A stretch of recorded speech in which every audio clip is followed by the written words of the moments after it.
네, 안녕하세요. 민코너 윤준호입니다. 자, 2026학년도 수능 경제 개념 완성 오리엔테이션을 진행해 보고자 합니다. 자, 일단 오리엔테이션에 들어가기 앞서서 민코노미 개념 완성 강좌는 어렵다라는 프레임이 조금 씌워진 것 같아서 말씀을 좀 드릴 게 있어가지고요. 갖고 왔는데요. 일단은 제 개념 강좌는요. 일단 기본적으로 말씀을 드린 완성 강좌입니다. 그래서 노베이스부터 극상위권 학생까지 모두 이 한 권으로 가능하다라는 말을 말씀드릴 수 있을 건데 그 이유가 뭐냐면요. 제 책에는요. 기초 개념도 물론 들어있습니다. 기초 문제도 들어있고요. 그 다음에 기출 문제를 통한 고급 문제도 들어있습니다. 고난도 문제 이런 거 다 들어있어요. 그래서 만약에 처음 공부하시는 분들이라 하더라도요. 이거를 단계적으로 잘 따라오시지 않고 그냥 무지성으로 강의만 2배속으로 들어버리신다고 한다면 그렇다면 물론 당연히 이해가 안 되겠죠. 이 경제라는 과목은요. 이해하는 과목입니다. 수학과 비슷하다 보시면 돼요. 그렇기 때문에 여러분들께서 공부를 하실 때요. 일단 가장 중요한 것은 기본기가 되어 있을 경우에도 2번 이상의 반복이 필요하고요. 노베이스의 경우는 최소 3번 이상의 반복이 필요하다는 말씀을 드리고자 합니다.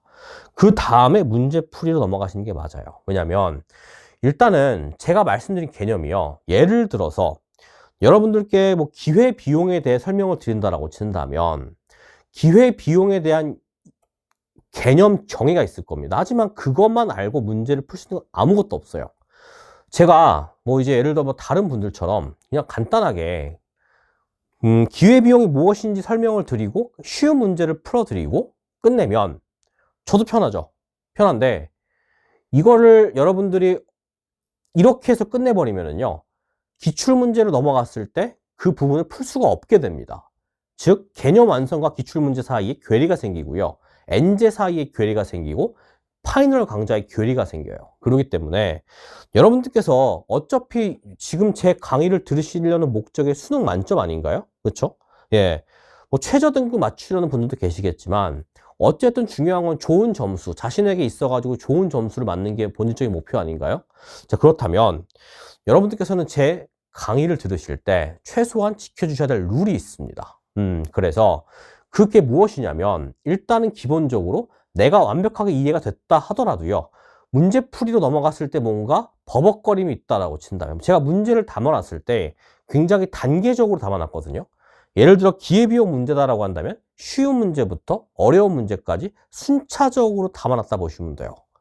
그렇죠? 그러면 여러분들께서는 그걸 순차적으로 풀어보실 때 어려움이 느껴지는 단계가 물론 존재할 겁니다. 거기서 어렵다라고 그냥 때려치시면 안 됩니다. 이거를 어떻게든 넘어가기 위해서는 2~3번 이상의 반복이 필요하다 보시면 돼요. 여러분들 사탐이라고 하지만 이게 경제거든요. 이 수능 경제는요. 최소한의 이해도가 필요한 과목입니다. 다른 과목들처럼 단순하게 암기만 하고 이해 없는 과목과는 달라요. 그렇기 때문에 여러분들은 최소한의 강좌를 통해 최소한의 반복을 통해서 이해를 시켜주신 다음에 그 다음에 문제풀이로 넘어가셔서 체화를 시켜서 단계적으로 올라가셔야 될 것이지 이거를 그냥 제가 어려운 개념을 설명한다, 어려운 문제를 설명한다라고 해서 이 강좌가 어렵다라고 판단하시면 안 됩니다. 그렇기 때문에 여러분들은 유형화되는 예제풀이를 통해서 노베이스 학생들 스스로 응용력을 키울 수 있는 강좌라고 제가 감히 자부하거든요. 그렇기 때문에 여러분들께서는 민코노미 개념 완성 강좌가 어렵기 때문에 노베이스는 들을 수 없다라는 말은 어불성설이라고 말씀을 드리고 싶습니다. 왜냐하면 다시 한 번 말씀드리지만 기초부터 설명을 하되 심화까지 가는 개념이 있기 때문에 분명히 한 번 듣고 심화 들었을 때 모를 거거든요. 근데 그거를 갖고 어렵다 그러시면 안 되죠. 그렇죠? 무슨 말씀인지 이해되시죠? 그렇기 때문에 여러분들께서는 최소한 제가 가이드라인을 제시해 드리면 그 가이드라인대로 잘만 따라오시면 개념 완성 한 것만 갖고도 최소 1등급에서 2등급 초반대로 나올 수가 있습니다. 그 정도 수준이라 보시면 돼요. 기출문제니까요. 다 기출문제를 다 풀어드리니까 결론적으로 개념 완성에서도 예제를 통해서 그렇기 때문에 여러분들께서는 이와 같이 잘 따라오시게 된다면 충분히 단계적으로 성장해가는 모습을 스스로가 느낄 수 있지 않을까 싶습니다. 자, 그러면 구체적으로 이 개념 완성이 어떻게 정의가 된 그 개념이 좀 나와 있는지 설명을 좀 드려보도록 할게요. 아까도 말씀드렸지만 일단 기초부터 심화까지 쉽게 설명하려고 합니다. 네, 그래서 만약에 예를 들어서요. 아까도 말씀드렸지만 뭐 기회비용이라고 친다면 뭐 기회비용이 예를 들어서 명시적 플러스 암묵적 비용이다. 뭐 이렇게 정의를 하고, 명시적 비용은 실제로 지출된 비용이다. 암묵적 비용은 내가 뭐 포기한 대안문제 가치가 제일 큰 것이다. 이렇게 암기만 하고 들어가시면 문제 풀 수 있는 게 하나도 없다 그랬죠. 저는 이 부분을 그냥 단순하게 이렇게 개념만 설명드리지 않고 이거를 구체적으로 시험에 나오는 것까지, 심화까지 한 큐에 설명을 해드립니다. 그렇기 때문에 예를 들어서 여러분들 수능 시험장 가서 가져가실 내용이 뭐가 있죠? 예를 들어서 순편익이라는 개념이 있으면 1등의 순편익과 2등의 순편익의 합은 제로다. 뭐 이런 개념들이 존재하거든요.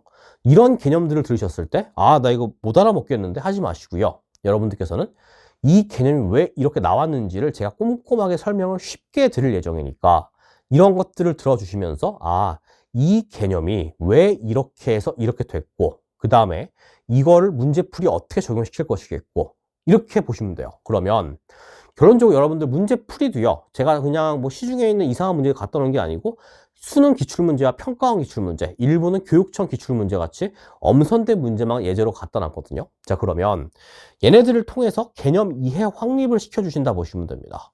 그리고 당연한 말이지만 최신 트렌드를 반영한 문제집이기 때문에요. 개념서이기 때문에 얘는 단순하게 여러분들께서 옛날 올드한 스타일의 문제만 풀어보는 것이 아니라 최신 트렌드를 통해서 이게 어떻게 문제에 나오는지까지 볼 수 있는 거라 보시면 돼요. 그렇기 때문에 결론적으로 개념만 듣고 끝내서 수박 겉핥기 식으로 공부하시려는 학생들은 제 강의가 맞지 않다는 점은 맞습니다.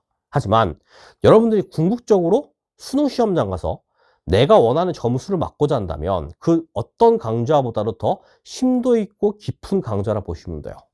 그렇기 때문에 여러분들은 공부를 하실 때 제가 말씀드린 가이드라인대로 따라오시는 게 제일 중요하고요. 이 가이드라인대로 따라오셨을 때도 못한다면 제 잘못인 게 맞습니다. 하지만 그럴 일은 없을 거예요. 네, 그러니까 여러분들께서는 구체적으로 어떻게 공부할지를 잘 이해하시면 될 것 같습니다. 자, 그러면 제 책이 어떻게 구성되어 있는지를 말씀 좀 드려보면요. 일단 보시면 아시겠지만 수능 경제뿐만 아니라 경제학에서 제일 중요한 것은 그래프입니다. 그래프가 일단 주어져 있고요. 그래프에 대해서 어떠한 예를 든 그 요소들이 존재합니다. 이것도 일단은 여러분들께서 볼 수 있듯이 그래프의 이동 요인이 되겠죠. 자, 그러면 예를 들어 수요가 증가하는 요인에 대해서 써놓은 게 있을 것이겠고요. 수요가 감소하는 요인에 써놓은 것이 있을 것인데 보통 다른 교재들은요. 수요의 증가 요인을 써놓고 간단하게 그냥 몇 줄로만 아마 예를 들어놨을 겁니다. 그러나 제 책은 여러분들께서 말씀드릴 수 있는 것이 수요 증가의 원인 분석 이렇게 나온다라고 친다면 예를 들어서 어떠한 요인이 이렇게 된다라고 치면은 그 논리적 근거 과정을 줄글로 완벽하게 적어놨어요. 자, 그러면 여러분들께서 알 수 있는 것은 개념을 읽으실 때 제 강의를 들어주시고 그 들으신 걸 바탕으로 그 수능이 어떻게 발현이 되는지, 어떤 게 수능에서 중요한 것인지를 알아두신 다음에 이러한 개념이 도출되는 과정을 공부해 주시면 됩니다. 네. 그리고 단순하게 개념만 갖고는 우리가 체화시킬 수가 없겠죠. 예제가 있습니다. 예제가 있다라고 본다면 이 예제에 대해서 제가 제 강의를 듣지 않고는 물론 모르겠죠. 여러분들이 처음 공부하신 학생들이라고 친다면 해설을 달아놓긴 했습니다. 이 해설이란 굉장히 자세하거든요. 그런데 이 해설은 복습용입니다. 여러분들 얘는요. 여러분들이 얘를 보고 얘만 봤을 때 이해할 수 있는 학생이라면 이미 고등학생이나 재수생이 아니에요. 예, 대학 졸업한 학생 수준 정도 수준이라 보시면 됩니다. 경제학을 전공학생이나 모를까 그런 거 아니라면 여러분들께 말씀드릴 수 있는 내용은 얘를 제가 푸는 과정을 보시고요. 얘가 복습할 때 다시 강의를 들으셔도 되겠지만 사실 제가 항상 강조하는 게 뭐냐면요. 수능에서요. 사실 강의를 들으면서 공부하는 거는 크게 도움이 많이 안 돼요. 여러분들. 무슨 말씀인지 이해되세요? 무슨 말이냐면 어차피 여러분들 수능 시험장 가서요. 읽는 공부를 하셔야 됩니다. 읽어야 돼요. 많이 읽으셔야 되거든요. 물론 강의를 듣는 이유는 내가 조금이라도 시간을 아끼고자 내가 혼자 읽으면 너무 오래 걸리니까 강사가 예를 들어서 좀 압축시켜서 이해를 돕기 쉽게 설명을 한 내용을 듣고 거기까지가 일단 포인트예요. 무슨 말씀이 되세요? 그건 필요합니다. 하지만 그 이후에 스스로가 읽지 않는 공부를 하신다면 절대로 여러분들께서는 좋은 성적 얻을 수가 없어요. 저도 공부를 해봤고 저도 물론 이제 좋은 제 스스로 말하면 그렇지만 어쨌든 나왔는데 읽으셔야 됩니다. 네, 그래서 읽는 공부가 중요하기 때문에 이 해설을 읽으실 때 여러분들께서 어떻게 하면 논리적인 도출 과정이 나올 것인지에 대해서 다 적어놨으니까요. 제가 어떻게 풀었는지를 보시고 복습하실 때 읽으시면 좋아요. 네, 그래서 제 책이 그래서 중요한 겁니다. 그 다음에 최신 트렌드를 반영했기 때문에 이와 같이 2025학년 수능 문제 뭐 다 넣어놨고요. 얘 다 설명을 드릴 예정입니다. 그래서 여러분들이 물론 이럴 거예요. 처음 공부하는데 이런 거죠. 수학을 예를 들면은요. 수학에서 여러분들께서 공부를 하실 때 기초 문제를 풀잖아요. 그리고 기본 문제를 풀고 심화 문제를 풀잖아요. 그리고 모의고사 수능 문제를 풀죠.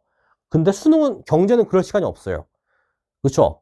그렇기 때문에 바로 수능 문제로 넘어가거든요. 모의고사로 넘어가거든요. 여기서 괴리가 생긴다는 말씀입니다. 제 말은.